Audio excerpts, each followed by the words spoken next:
How do you feel doing these sort of unconventional kind of fashion shows? I love it, you know, it's something different. I love doing normal shows as well, but it's quite a production here, so I'm interested to see how it's going to turn out. You like being a part of something different where people can express themselves through technology? Yeah, I mean, fashion is changing all the time, and it's nice to be the first to... I'm sure other designers will jump on the wagon as well, you know. And how is it working with Marc?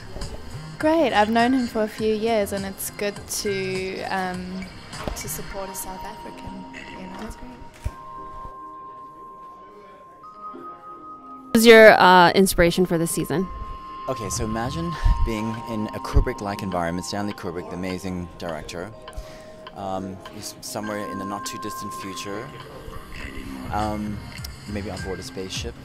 There's this curved wall, and this beautiful woman is walking, and her face is projected on the wall, and she has memories that are flickering on the wall and around her, and she's duplicated and quadruplicated, wearing these beautiful clothes. And the clothes are inspired by being in this Kubrick-like environment and having this incredible velvet box, and inside are these beautiful chocolates covered in these jewel metallic wrappers, all those beautiful jewel tones, and you unwrap them, and underneath is that dark chocolate and the black chocolate, and it's delicious and it's rich and it's sensual.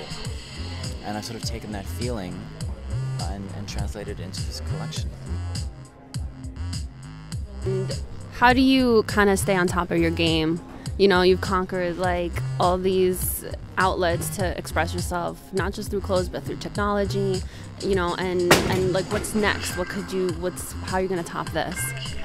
Gosh, well, this keeps me so busy because, you know, not only do I have my couture collection to do, but I have my mid-range collection, it's Marc Bouwer Glamour, which is more mass-produced, and then I have my QVC line, M by Marc Bouwer, which is, you know, very, very successful, and I'm doing handbags, jewelry on there, and all kinds of lifestyle products. So those keep me very, very busy, and I'm always looking, you know, how to advance further with, you know, with technology, with fabrics, and